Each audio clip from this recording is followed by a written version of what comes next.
अब हामीले अघि के भनेको थियौँ भने त्यो अघिको उसमा इलङ्गेसनमा अघि के भन्यो भने अहिले हामीले लेखेको जस्तो जुन चाहिँ यो मिथ्योनिन यहाँ गएर बस्छ अरे टिआरएनए सँग अनि यो फ्री हुने भयो जस्तो भनेपछि यो टिआरएनए सँग गएर यही मिथ्योनिन चाहिँ यही एट्याच भइदिइसके पछाडि यो टिआरएनए त खाली भयो। खाली भए पछाडि इमिडिएटली के हुन्छ भने जुन चाहिँ खाली भएको हो त्यो चाहिँ बाहिर जान्छ।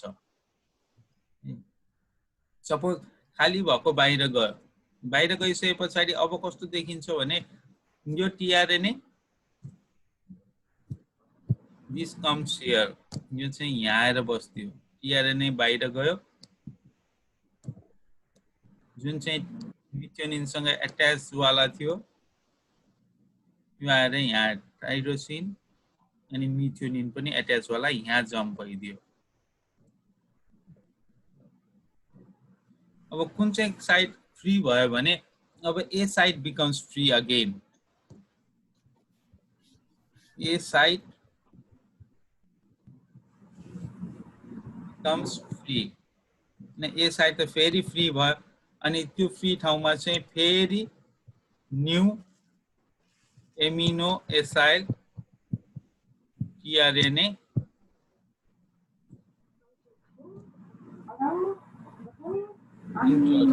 त्यो ठाउँबाट चाहिँ फेरि नयाँ चाहिँ के हुन्छ भने नयाँ टिआरएनए चाहिँ यो ठाउँबाट फेरि इन्ट्री गर्न खोज्छ। यो ठाउँबाट इन्ट्री गरिदिन्छ नयाँ टिआरएनए। अब नयाँ टिआरएनए जे कोड छ त्यही अनुसार कुनै एउटा एमिनो एसिड 3 यहाँ इन्ट्री गरिदियो। यो एमिनो एसिड यहाँ 3 इन्ट्री गर्छ अनि नेक्स्टचोटिमा के गर्छ भने यो फेरि यो 3 सँग यो दुईटा गरेर एट्याच भयो, यो खाली हुन्छ, खाली बाहिर जान्छ, यहाँको चिज यता जम्प गर्छ। अनि यो साइकल चाहिँ अब कम्प्लिटली के हुन्छ भने रिपिट हुँदै जान्छ। दिस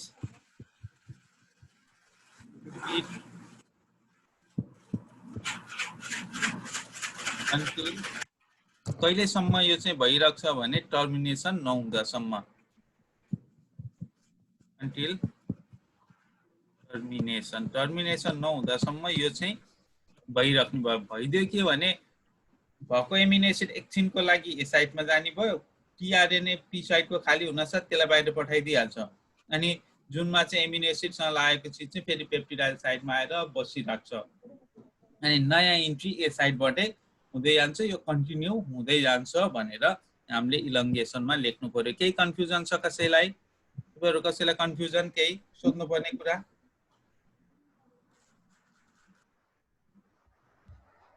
केही कुरा सोध्नुपर्ने छ? केही कन्फ्युजन छैन नि है? सर त्यो जति पनि के एमिनो एसिड जोडिन्छ नि एमिनो एसिड, हजुर हजुर, त्यो चाहिँ सबै त्यो पी साइडमा भएको टीमा चाहिँ चेन बनाएर बस्छ त्यसमै। यही पी साइडमा चाहिँ चेन बनाएर बस्छ, त्यही भएर हामीले त्यसको नामै पेप्टिडाइल साइड भनेर लेखिदिएको। अनि त्यो त्यही बस्छ अनि बाहिर चाहिँ निस्किदैन, त्यही मात्र बस्ने हो? हैन, पछि त टर्मिनेसन हुँदा निस्किनै पर्यो अनि बल्ल प्रोटिन बन्यो। ए हजुर, अहिले त टर्मिनेसन भएको छैन नि त, अब कहिलेसम्म चाहिँ त्यहाँ बनेर बस्ने भन्ने हुन्छ हैन। टर्मिनेसन नहुँदासम्म चाहिँ त्यहाँ बस्ने। अब हामी टर्मिनेसनको कुरा गर्छौँ, त्यस पछाडि त्यो पनि निस्किन्छ बाहिर। अब हामी त्यस पछाडि यो त इलङ्गेसन प्रोसेस हो। यसरी चाहिँ इलङ्गेट हुँदै जाने हो भनेर देखाउन खोजेको। त्यसरी एमिनो एसिडहरू जोडिँदै जान्छ भनेर देखाइयो। अब नम्बर 3 टर्मिनेसन। नम्बर 3 मा टर्मिनेसन प्रोसेस। टर्मिनेसनमा चाहिँ के हुन्छ भने कहिलेसम्म त हैन, कहिलेसम्म एमिनो एसिड चाहिँ त्यहाँ आइराख्ने अथवा यो साइकल कहिलेसम्म भइराख्ने अथवा यो चाहिँ आइराख्ने भन्दा जति बेलासम्म चाहिँ यो एमआरएनएमा टर्मिनेसन कोडोन आउँदैन। यसरी चाहिँ अब एमिनो एसिडलाई कोड गर्दै गयो, एक ठाउँमा आए पछाडि टर्मिनेसन कोडोनहरू आउनुपर्ने हुन्छ। हामी 3टा कोडोनहरूलाई टर्मिनेसन कोडोन भन्छौँ, जस्तो युएए होला एउटा, जेनेटिक्स भन्नु त अरू जेनेटिक्स एन्ड प्लान्ट ब्रिडिङ, अरू के हुन्छ टर्मिनेटर कोडोन? UAG सर एउटा UGA जी UGA UAA र UAG भन्ने यो तीनटा टर्मिनेटर कोड हुन् जसले चाहिँ एमिनो एसिडलाई कोड गर्दैन टर्मिनेसनमा हेल्प गर्छ त्यो कोडन आइसके पछाडी त अब नयाँ के हुने रहेछ भने अनि एमिनो एसिड कोडै गर्न सक्दैन दिस टर्मिनेसन स्टार्ट्स अथवा termination occurs if terminator codon comes in mRNA है अब यो mRNA मा टर्मिनेटर कोडन आयो अब mRNA मा टर्मिनेटर कोडन आउन साथ अघि जस्तो हामीले बनाएको थियौ के भइदियो भने यो mRNA मा कुनै एउटा चाहिँ टर्मिनेटर कोडन आइदियो रे UAA सपोज UAA आयो भने यहाँ त अघिदेखि हामीले एमिनो एसिड र टिआरएनए थियो हैन यहाँ चाहिँ एउटा दुईटा तीनटा चारवटा कतिवटा जस एमिनो एसिडहरु अहिले बने जस्तै लाइनले बसिरहेछ अब यो पी साइडमा युए आयो भने यसले त कुनै पनि एमिनो एसिड के गर्दैन भने क्यारी गर्दैन अब क्यारी नगरिसके पछाडी यहाँ चाहिँ के आउँदैन भने नो एमिनो एसिड इन्टर्स त्यस पछाडी एमिनो एसिड यहाँबाट इन्टर गर्न सक्दैन यो नगरिसके पछाडी अब के भन्छ भने अब चाहिँ प्रोटिन सिन्थेसाइज गर्नु भएन भन्ने थाहा हुन्छ अब प्रोटिन चाहिँ के गर्दैन भने सिन्थेसाइज हुँदैन भन्ने हुन्छ त्यस पछाडी यदि यो आइदिसके पछाडी एउटा चाहिँ के आउँछ भने यो सँगसँगै युए आयो भने रिलिजिङ फ्याक्टर भन्ने हुन्छ रिलिजिङ फ्याक्टर त हामीले आरएफ यो रिलिज गर्ने आरएफ भन्छौं अथवा releasing factor comes into play अब रिलिजिङ फ्याक्टरले चाहिँ के गर्दिन्छ भने यो सबैलाई चाहिँ रिलिज गर्दिन्छ no amino acid comes here terminator कोडनको कामले त्यो गरिसकेपछि रिलिजिङ फ्याक्टर कम्स रिलिजिङ फ्याक्टरले चाहिँ के गर्दिन्छ सबै यो राइबोसोमलाई फेरि अघिको राइबोसोमलाई जुन हामीले बनेको राइबोसोम थियो यो यसरी एमिनो एसिड भएको अब यहाँ त केही पनि आएन अनि सबैलाई रिलिज गरिदिन्छ 60s एकतिर जान्छ फेरि 40s एकतिर छुट्टेर जाने भयो यो 60 र 40 यतातिर जान्छ अनि टिआरएन मा यो यसरी बसेको जुन एमिनो एसिड जुन चाहिँ बसेको थियो त्यसलाई पनि टुक्राइदिन्छ टिआरएनए फ्रीमा टिआरएनए चाहिँ बाहिर निस्क्यो अनि एमिनो एसिडको यो चेन चाहिँ फेरि के हुन्छ भने एमिनो एसिडको चेन चाहिँ एकतिर गएर बस्छ र यो एमिनो एसिडको चेनलाई नै हामीले के भन्छौं भने प्रोटिन भन्छौं सो प्रोटिन को सिन्थेसिस यसरी चाहिँ हुन्छ भनेर हामीले लेख्नु पर्यो releasing factor comes it releases the different subunit it releases the tRNA tRNA त यसले चाहिँ यहाँ छोडेर यता दिनुपर्ने थियो नयाँ टिआरएनए आउँदैन यो फ्री वाला पनि निस्क्यो यो पनि फ्री जुन चाहिँ अब यो चेन एमिनो एसिडको चेन एकतिर बस्ने भयो र एमिनो एसिडको चेनलाई नै हामीले के भन्छौं भने इट इज अ प्रोटिन अनि 60s र 40s पनि छुटेर बस्ने भयो यसरी टर्मिनेसन हुन्छ र यसरी नै प्रोटिन पनि सिन्थेसाइज हुन्छ भनेर हामीले लेख्नु पर्यो केही कन्फ्युजन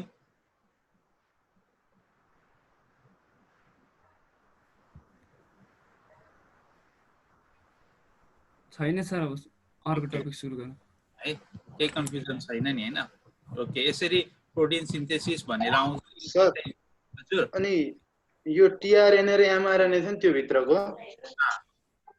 त्यो चाहिँ कहाँ फेरि डीएनए तिर जान्छ फ्री एमआरएनए बन्यो त्यसको चाहिँ रिड भइसक्यो नि हैन फ्री अब एमआरएनए पनि फ्री बन्छ टिआरएनए बन्छ टिआरएनए चाहिँ बस्न सक्छ अथवा यदि एमआरएनए टिआरएनए पनि नचाहिने कन्डिसन आइदियो भने त अस्ति हामीले भनेको थियौं नि तपाईको यो एक्सोन्युक्लियसहरु तिनीहरुले फेरि त्यसलाई खान थालिहाल्छ एक्सोन्युक्लियसहरुले एमआरएनएलाई मार्दिन थाल्छ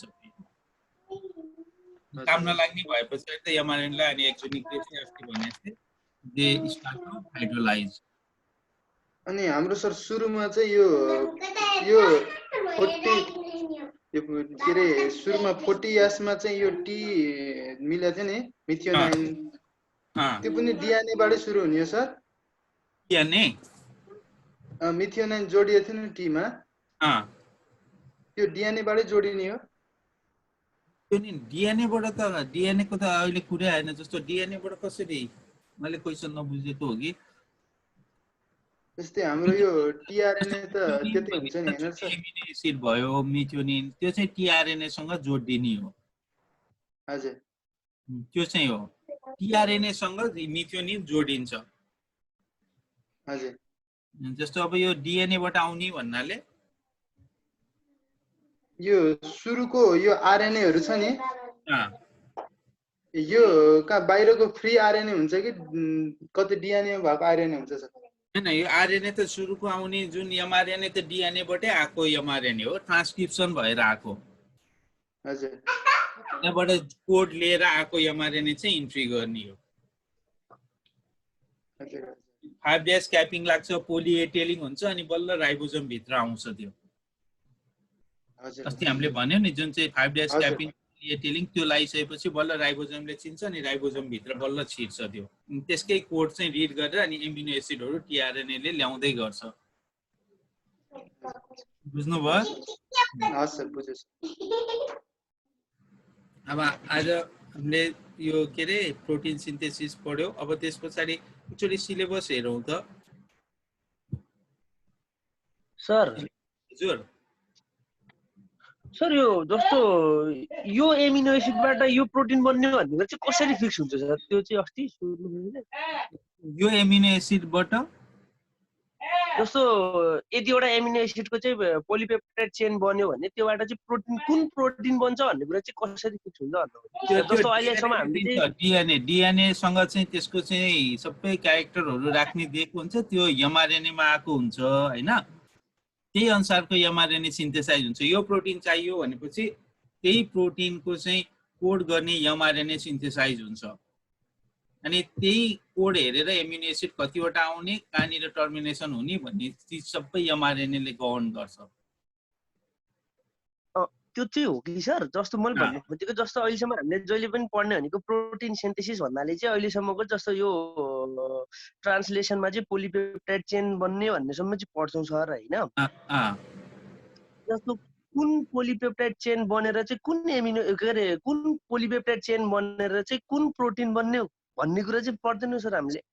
अब यस्तो त्यो चाहिँ यहाँ छैन। जस्तो जेनेटिक्सहरुमा प्लान्ट ब्रिडिङहरुमा चाहिँ त्यो पनि हुन्छ। जस्तो अब कुनले कस्तो बनाउने भने सपोज मैले अब सजिलोको लागि इन्सुलिन भन्ने चीज बनाउनु पर्यो हैन? सपोज अब त्यसमा कतिवटा एमिनो एसिड कुनै एउटा प्रोटिन, सपोज इन्सुलिन हैन कुनै एउटा प्रोटिन छ भन्ने चाहिँ तपाईले कुनै एउटा प्रोटिन छ जसमा चाहिँ के छ भने एमिनो एसिड चाहिँ मिथ्योनिन, मिथ्योनिन पछाडि कुनै एउटा प्रोटिनको यो चेन बनाए है, एनसी बनाए, मिथ्योनिन, मिथ्योनिन पछि टाइरोसिन, टाइरोसिन ट्रिप्टोफान, ट्रिप्टोफान पछि फेरि फिनाइलएलानिन, त्यस पछाडि ग्लाइसिन, फेरि एलानिन कि भ्यालिन भएको सपोज एउटा प्रोटिन बन्नु छ भने यो लिएर आउने एमआरएनए चाहिँ पहिल्यै सिन्थेसाइज भएर आएको हुन्छ। यो एमआरएनए ले त्यही अनुसार डिएनए ले के भन्छ नि एमआरएनए बनाउँदैखेरि चाहिँ लाई प्रोटिन यो बनाउनु पर्छ भनेर यो एमआरएनए लाई पठाइदिया हुन्छ। अब यसले यही एमिनो एसिडहरू कोड गर्ने भयो। त्यसपछि लास्टमा यहाँ टर्मिनेटर कोडोन पनि पठाइदिएको हुन्छ र त्यही अनुसार चाहिँ प्रोटिन बन्ने हो। बुझ्नु भयो केही?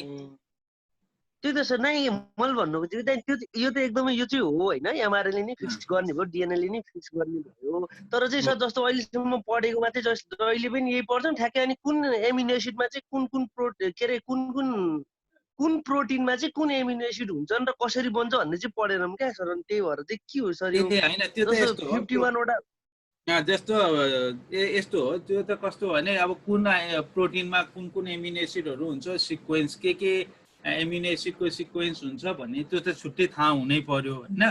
त्यसको लागि त अब कस्तो गर्ने भने प्रोटिनको हामी पहिले चाहिँ के गर्छ नि अब हामीले नयाँ प्रोटिन पत्ता लगाउँछ भने त अब त्यो एमिनो एसिडको पछि प्रोटिन बनिसके पछाडि त्यो प्रोटिनलाई हाइड्रोलाइज गरेर एमिनो एसिडहरू डिफ्रेन्ट एमिनो एसिडहरू चाहिँ छुट्याएर त्यसलाई चाहिँ फेरि हामी क्रोमेटोग्राफी टेक्निक अथवा अर्को टेक्निकबाट चाहिँ एमिनो एसिडको कन्स्टिट्युएन्टहरू पत्ता लगाउँदै जान्छौँ। यो प्रोटिन हो भन्ने थाहा हुन्छ त्यस पछाडि। अब पुरानै प्रोटिन छ भने त्यसको अलरेडी हामीसँग चाहिँ सिक्वेन्सहरू थाहा हुन्छ। अनि त्यो सिक्वेन्स सपोज कस्तो हो भने एउटा प्रोटिन चाहिँ प्लान्टले अब तपाईँले सोध्नु भएको र मैले भन्न खोजेको एउटै हो किन एउटा प्लान्टले कुनै एउटा प्रोटिन बनाए तपाईँले नयाँ भेराइटी चाहिँ यो प्रोटिन अहिलेसम्म थिएन भन्ने तपाईँलाई थाहा भयो लायो सपोज। अब यो प्रोटिन पनि प्लान्टले बनाइरहेछ। अब यो प्रोटिनको एमिनो एसिड सिक्वेन्सहरू पनि त थाहा हुनुपर्ने भयो भने पहिला हामी यो प्रोटिनलाई हाइड्रोलाइज गर्छौँ, एमिनो एसिडहरू छुट्याउँदै जान्छौँ यहाँ डिफ्रेन्ट स्याङ्गर्स मेथडहरू अरू डिफ्रेन्ट मेथडहरू छ अनि एमिनो एसिडको कम्पोजिसन सिरियल्ली थाहा पाउँदै जान्छौँ एन साइडबाट सी साइडतिर जाने हो कि कताबाट जाने भनेर थाहा पाइसकेपछि ए यो प्रोटिन चाहिँ बन्यो भनेर चाहिँ हामीलाई पछि थाहा हुन सक्छ त्यसको लागि छुट्टै हुन्छ अब यही प्रोटिन बन्दा पनि फाइनल्ली चाहिँ जुन प्रोटिन ट्रान्सलेसनबाट बन्यो त्यहाँबाट पनि फङ्सनल फाइनल प्रोटिन बन्छ भन्ने छैन त्यसपछि पनि पोस्ट ट्रान्सलेसनल मोडिफिकेसनहरू हुन सक्छ त्यही प्रोटिनमा नि बीचमा काट्दिन सक्छ केही चिज फोस्फोराइलेसन हुन सक्छ ग्लाइकोसाइलेसनहरू हुन सक्छ जुन हामीलाई अहिले चाहिँदैन त्यसै थोरै मोडिफाइड प्रोटिन पनि बन्न सक्छ तर यो प्रोटिनमा यो एमिनो एसिडको सिक्वेन्स हुन्छ भन्ने चाहिँ हामी आफैले पछि पत्ता लगाउने हो यदि बनिसक्यो भने त्यसलाई चाहिँ प्रोटिन मानेर केही बुझ्नुभयो तपाईको मेरो क्वेसन र एन्सरको मिल्यो कि मिलेन थाहा छैन त्यही भन्न खोज्नु भयो कि जस्तो लाग्यो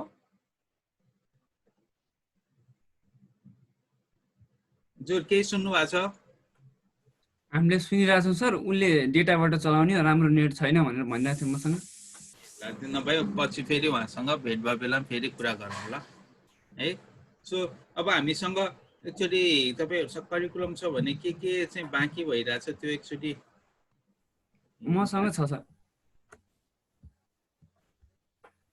हेलो आज ऊ गर्नु न बायोलोजिकल इम्पोर्टेन्स अफ वाटर भन्दै नि योसँग प्रोटिन ट्रान्सलेसनसँग हिजो पनि कुरा गर्नु भएको थियो नि यो दुईटा टपिक पढाउँछु भनेर बायोलोजिकल इम्पोर्टेन्स अफ वाटर भन्ने भएको थियो है सो हजुर हजुर अब यसमा त खासै त्यति धेरै चुवाला त छैन बायोलोजिकल इम्पोर्टेन्स अफ वाटर भनेर जस्तै एक्जाममा कहिलेकाहीँ स्ट्रक्चर पनि छ है सर बायोलोजिकल स्ट्रक्चर पनि होला इम्पोर्टेन्स अफ वाटर स्ट्रक्चरमा त जस्ट तपाईहरुले के गर्नु पर्यो भने मोलिकुलर स्ट्रक्चर अफ वाटर भन्छ अब H2O को चाहिँ बनाउँदाखेरि अक्सिजन H2 हाइड्रोजन यसरी लिन्छ हाइड्रोजन र अक्सिजन यो बीचको बोन्ड कसरी हुन्छ दुईटा हाइड्रोजन चाहिँ एउटा अक्सिजन सँग चाहिँ के शेयर भइराछ नि है अनि बाचा सर भइराछ सर रेकर्डिङ भइराछ ओके सो अक्सिजन को चाहिँ बीचको चाहिँ हामी यो दुईटा हाइड्रोजन र अक्सिजन मिलेर चाहिँ वाटर मोलिक्युल बन्छ भनेर त्यो चाहिँ देखाउनु त्यसमा खासै त्यस्तो स्ट्रक्चर अफ वाटर भन्ने त्यस्तो छैन र बायोलोजिकल इम्पोर्टेन्स अफ वाटर के हुन्छ भनेर चाहिँ आउन सक्छ एक्जाममा र यसमा चाहिँ हामीले जे पढे थियो त्यही चीजहरु लेख्नु होला कुनै एकजनाले भन्नु त अहिलेसम्म वाटरको हामीले इम्पोर्टेन्स चाहिँ के लेख्यो युनिभर्सल सल्भेन्ट लेख्यौं सर एक नम्बरमा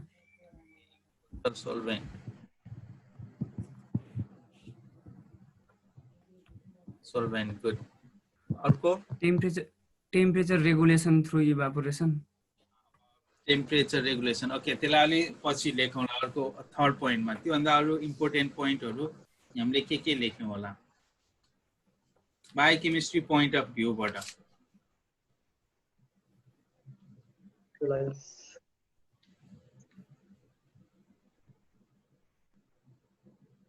एक्सक्रिएसनमा हेल्प गर्छ सर वाटरले ए त्यो भन्दा पनि अब बायोकेमिस्ट्री पहिला यो बायोलोजिकल इम्पोर्टेन्ट है बायोकेमिस्ट्री पोइन्टबाट चाहिँ सकेसम्म अगाडि पोइन्टहरु लेख्नु होला एउटा हामीले चाहिँ एउटा हाइड्रोलाइसिस हाम्रो डाइजेसन भनेको चाहिँ इन्जाइमको एक्टिभेसनमा है इन्जाइमको एक्टिभेसनमा चाहिँ यसले एकदम ठूलो रोल पुर्याउँछ फर एक्जाम्पल कुन चाहिँ इन्जाइमको एक्टिभेट गर्छ रे यसले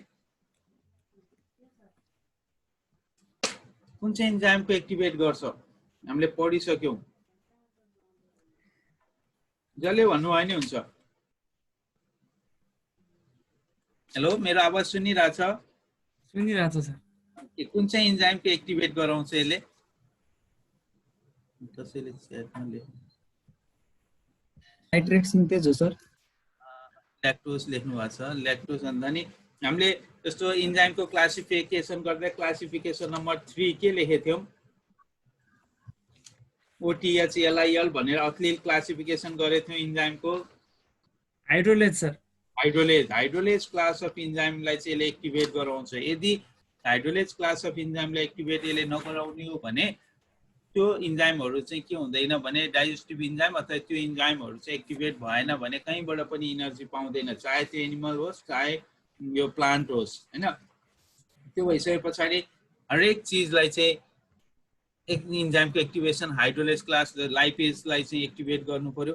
डिएजी गएर चाहिँ पहिला बसेको छ सिडमा, अनि लाइपेजले एक्टिभेट गरेन, त्यसलाई फ्याटी एसिड र चाहिँ ग्लिसरोलमा चाहिँ कन्भर्ट गरेन भने अनि चाहिँ फ्याटी एसिडबाट बिटा अक्सिडेसन नै हुँदैन, इनर्जी नै पाइँदैन हैन। त्योबाट स्टार्टिङै के हुँदो रहेछ भने एउटा इन्जाइमको एक्टिभेसनलाई यसले एकदम ठुलो चाहिँ के गर्दो रहेछ, रोल प्ले गर्दो रहेछ। अर्को नम्बर 3 यसले केमा हेल्प गर्छ भने प्लान्टको लागि प्लान्टको इनर्जी हो। किन मैले प्लान्ट इनर्जी भनेर लेखेँ होला वाटरलाई? फोटोसिन्थेसिसमा वाटर चाहिन्छ। ए फोटोसिन्थेसिस मिनरल आयन अपटेक हुने क्रममा चाहिँ अथवा भनौँ न इसेन्शियल न्युट्रिएन्ट्सहरु सबै प्लान्टको माध्यमबाट के रे वाटरसँग हेर्छौँ। प्लान्टको इनर्जी भनेर चाहिँ ठ्याक्कै किन भनेको भने अहिले भन्नुभयो फोटोसिन्थेसिसमा। यो फोटोसिन्थेसिसमा अब यहाँ बायोकेमिस्ट्रीमा फोटोसिन्थेसिस नभए पनि सबैलाई थाहा छ, जस्तो एटीपी बनाउन इलेक्ट्रोन ट्रान्सपोर्ट चेनमा याद गर्नुपर्छ, इनर्जी भनेको एटीपी हो। इलेक्ट्रोन ट्रान्सपोर्ट चेनमा एटीपी जस्तो बनाउन चाहिँ हामी अक्सिडेज यानी डीएच र एफएडीएच2 को रोल थियो। यदि एटीपी बनाउन नै पहिला के को मुभमेन्ट हुन पर्दो रहेछ भन्दा हामीले हाइड्रोजन आयनको 3वटा हाइड्रोजन आयन चाहिँ मुभ भयो एटीपी सिन्थेस कम्प्लेक्सबाट भने, अनि कतिवटा एटीपी बन्छ भने थियो हामीले एउटा एटीपी बन्छ नि। सम्झिनु भएको छ? हजुर सर सम्झिनु भएको छ नि? एटीपी सिन्थेस अथवा कम्प्लेक्स नम्बर 5 बाट 3टा हाइड्रोजन मुभ गर्दा एउटा एटीपी बन्छ। त्यही भएर एफएडीएच2 ले 6वटा एटीपी लको भएर चाहिँ 2टा भनेर लेख्यौं। यस्तो सम्झिनु भएको छैन कि बिर्सिनु भयो? अलिअलि सम्झिनु भएको छ है। त्यसरी चाहिँ लेख्नु पर्यो। जस्तो अब फोटोसिन्थेसिसमा जति पानी धेरै पानी हामीले प्लान्टलाई दिन्छौँ, प्लान्टले हामीलाई त्यति धेरै चाहिँ अक्सिजन दिन्छ। यो चीज पनि बुझ्नु, माया गरेर जति दिन्छौँ र जति धेरै पानी दिन्छौँ त्यति धेरै चाहिँ यसले के पनि बनाउँछ भने के रे एटीपी पनि बनाउँछ। यो चीज चाहिँ तपाईहरुले जसरी पनि सम्झिनु पर्यो। जस्तो फोटोसिस्टम 2 फोटोसिस्टम 1 भनेर तपाईहरुले पढ्नु भयो होला। फोटोसिस्टम जब यहाँ चाहिँ सनलाइटको प्रेजेन्समा वाटर मोलिक्युल आउँछ, वाटर मोलिक्युल केमा ब्रेक हुन्छ थाहा छ? H plus OH minus L. Photolysis of water हुनु पर्छ सर, त्यसमा हाइड्रोजन रिलिज भएको हुन्छ। जस्तो H2O नपुगेर हाफ अक्सिजन प्लस 2टा हाइड्रोजन चाहिँ के बन्छ। यो अक्सिजन प्लान्टले युज गर्न पनि सक्छ र यही अक्सिजन धेरै भइसकेपछि हामीले पाउने अक्सिजन पनि यही हो। र यो हाइड्रोजन के गर्छ भने त्यो फोटोसिस्टममा पनि हामीले जुन चाहिँ फोटोसिस्टम 2 फोटोसिस्टम 1 भनेर फोटोसिस्टम 1 बनाउँदा एटीपी सिन्थेस भन्छौँ नि, यो ठाउँमा गएर चाहिँ के हुन्छ भने त्यहाँ पनि एटीपी सिन्थेस भन्ने हुन्छ। यो हाइड्रोजन गएर एटीपी सिन्थेसबाट भित्र जान्छ। सपोज यहाँ त 2s भनेर लेख्यो, सपोज वाटर मोलिक्युल 4वटा पठाइयो भने त हाइड्रोजन पनि 8वटा हुने भयो। यो तीनटा छिर्ने बेलामा यसले चाहिँ के बनाउँछ भने एटीपी बनाउँछ। त्यहाँ वाटरबाट आएको hydrogen is the source for ATP synthesis in case of plant. That's why water acts as a plant energy. Like, because it donates the hydrogen. The hydrogen say it moves through the ATP synthesis and forms the ATP. उताबाटै चाहिँ जस्तो म्याट्रिक्सबाट भित्र गए पनि प्लान्टलाई चाहिँ वाटरबाट बनेको हाइड्रोजनले चाहिँ के दिने रहेछ भने एटीपी बनाउनको लागि चाहिँ काम गर्दो रहेछ। सो प्लान्टको इनर्जी रहेछ। अर्को भनेको अब बल्ल तपाईहरुले अहिले टेम्परेचर भन्नुभयो, ट्रान्सपिरेसनमा हेल्प गर्छ त्यसपछि है। ट्रान्सपिरेसनमा अब हेल्प गरायो, ट्रान्सपिरेसनमा हेल्प गरायो। ट्रान्सपिरेसनको फाइदा के त के काम गर्छ ट्रान्सपिरेसनले? खास ट्रान्सपिरेसनको मेन रोल चाहिँ के हो त भन्नु त? एग्रिकल्चर इज त्यहाँबाट इभापोरेसन भएर गइसकेपछि कुलिङ इफेक्ट हुन्छ नि सर, त्यसले गर्दाखेरि मिनरल अपटेक मिनरल अपटेक पछाडिको कुरा भयो। खास ट्रान्सपिरेसन इभोल्भ किन भयो? मिनरल अपटेक त पनि आउँछ, 5 नम्बरमा मिनरल अपटेकै लेख्छु मैले। त्यो ट्रान्सपिरेसन किन हुन्छ मेन भन्दा टु मेन्टेन टेम्परेचर हो। टेम्परेचर मेन्टेन गर्नको लागि हो खासमा है। 1 नम्बरमा त्यसरी चाहिँ इभोल्भ भयो। यो टेम्परेचर मेन्टेन गरेर जस्तो पानी बाहिर फालिरहेछ ट्रान्सपिरेसन हुँदा स्टोमेटा लेन्टिकल्स क्युटिकल्स केबाट बाहिर फाल्ने यो ट्रान्सपिरेसन भइरहेछ वाटर एब्जर्प्सन भइरहेछ during that process temperature maintain भइरहेको हुन्छ प्लान्टको त्यो टेम्परेचर मेन्टेन गर्नु भनेको चाहिँ के हो भने इनर जुन चाहिँ हामी इन्जाइम्सहरू जुन छ इन्जाइम्सहरूलाई पनि यसले चाहिँ के गर्ने हो भने डिग्रेड हुनबाट डिनेचुरेसन हुनबाट जोगाउने हो यदि इन्जाइम्सलाई डिनेचुरेसन हुनबाट जोगाइएन भने त गयो टेम्परेचर मेन्टेन भएन भने होइन त्यो भएर यो इन्जाइमहरूलाई प्लान्टमा चाहिने इन्जाइमहरूको टेम्परेचर मेन्टेन गर्नलाई ट्रान्सपिरेसनको एकदम ठुलो रोल छ यसले वाटर चाहिँ के गर्छ अनि तान्दै पनि जान्छ हजुर अनि गर्मीमा त यो टेम्परेचर मेन्टेनको रोल पनि होला जाडो ठाउँमा त यो ट्रान्सपिरेसनले टेम्परेचर मेन्टेन गर्छ र गर्छ त्यही अनुसारको इन्जाइमहरू हुन्छ नि जाडो ठाउँमा नै गर्नु पर्यो जाडो ठाउँमा चाहिँ प्लान्ट ट्रान्सपिरेसनै नहोला र त्यो ठाउँमा चाहिँ के को लागि भएको हुन्छ ट्रान्सपिरेसन जस्तै हिउँ पर्ने ठाउँमा चाहिँ हैन त्यसले पनि टेम्परेचर मेन्टेन त गर्ने नै हो प्लान्टको त्यति बेला चाहिँ ट्रान्सपिरेसन कम होला ट्रान्सपिरेसन कम भइसकेपछि बाहिरको चिसो पानी लिएर चाहिँ बसिराख्नु पर्छ भन्ने छैन एब्जर्प्सन पनि कम हुन्छ प्लान्टमै भइसकेको जुन चाहिँ त्यही पानीले नै चाहिँ के गरिरहेको हुन्छ नि युज गरिरहेको हुन्छ त्यो ठाउँमा पनि टेम्परेचर त मेन्टेन गर्नुपर्ने हुन सक्छ प्लान्टको आफ्नो टेम्परेचर त मेन्टेन त गरिराख्नु पर्यो नि हैन र ट्रान्सपिरेसन हुनु भनेको खास त्यसरी चाहिँ इभोल्भ भएको इट मेन्टेन्स द टेम्परेचर त्यो ठाउँको प्लान्टलाई पनि त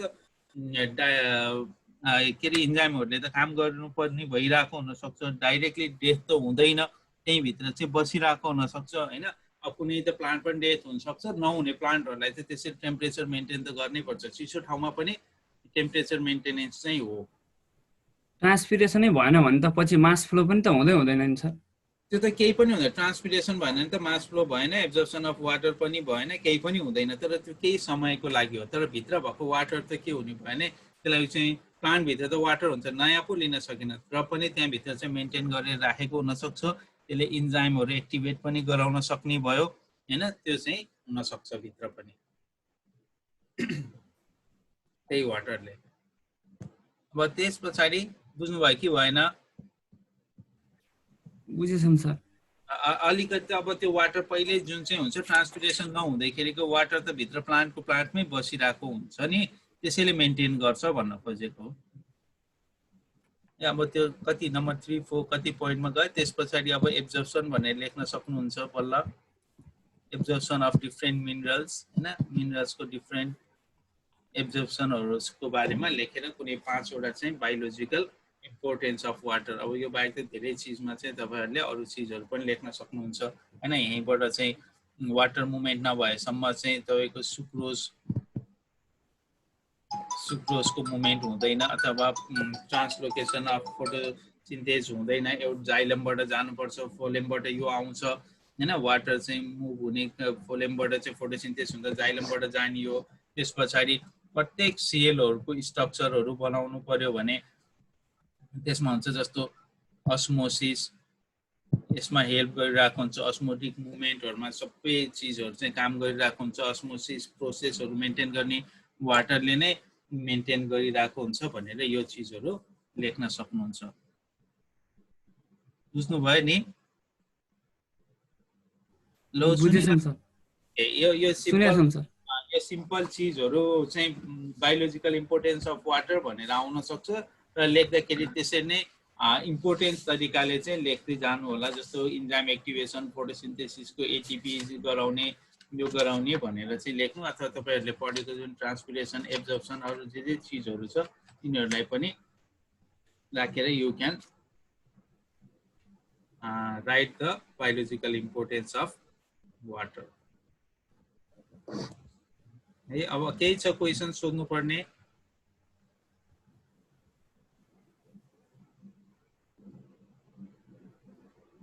छैन सर नेक्स्ट क्लासमा अब हामी अब धेरै छैन होला सायद 1-2 क्लासमै क्लास सकिन्छ अब के छ बाँकी अब एकछिन रोक्नु बायोसिन्थेसिस अफ प्रोटिन बायोसिन्थेसिस अफ प्रोटिन पढ्यो भर्खर के हो 1 मिनेट है Hormones, सर। Sure. त्यो हर्मोन्स भन्ने छ सर। हर्मोन त हामीले असाइनमेन्ट दिइसकेको सर। अब चाहिँ तपाईँले के हेन्डरसन एन्ड ह्याटलबर्ग इक्वेसन भन्ने पढाउनु सर। हेन्डरसन हेसलबर्ग इक्वेसन र अब यो Yes, sir.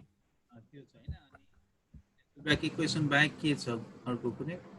यो बायो इनर्जेटिक्स भन्ने छ सर। अनि त्यसपछि अगाडिको सेल चाहिँ को बारेमा छ। अब त्यस्तो गाह्रो चिज छैन, सायद 2 क्लासमा चाहिँ सकिन्छ होला। हाम्रो आज के हजुरले जुन एसाइनमेन्ट दिनुभएको त्यो त हामीले गर्छौँ नै सर, तर इक्जाममा चाहिँ हजुरले पढाउँदाखेरि सजिलो हुँदो रहेछ कि सर। स्ट्रक्चरहरू इन्टरनेटमा खोज्दाखेरि कहाँबाट सुरु गर्ने कहाँ टो गर्ने त्यो गाह्रो हुँदो रहेछ। त्यो पनि हजुरले भनिदिनु भयो भने हामीलाई as an exam point of view सजिलो हुन्थ्यो। त्यस्तो गर्नुभयो हुन्छ, नत्र त्यो एसाइनमेन्टहरू बुझाउने एक दिन चाहिँ म टाइम चाहिँ अब तपाईँहरू नै अब पिजीको स्टुडेन्टहरू हुनुहुन्छ, एक दिन छलफल गरेर मलाई चाहिँ कहिलेसम्म एसाइनमेन्ट बुझाउने भन्नु, अनि एक दिन चाहिँ प्लान्ट हर्मोनको छुट्टी हामी लिन सक्छौँ। नबुझेको त्यहाँ पनि कन्फ्युजन भएको चिजहरू चाहिँ म त्यो दिन आइडिया दिइहाल्छु है। हुन्छ हुन्छ हस् सर।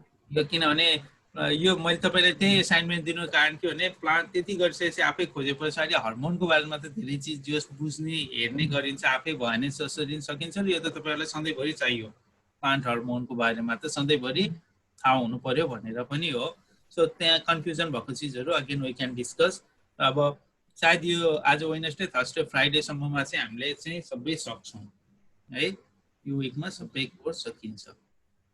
सो के भोलि हामी अर्को टपिकमा कुरा गरौँला है। र म आजै चाहिँ म अहिले दिउँसो चाहिँ अपलोड गरिदिन्छु हाम्रो अहिलेसम्मको भिडियोहरू। Okay, so bye bye. हस् sir. Sir have a good day sir. Okay okay bye, thank you.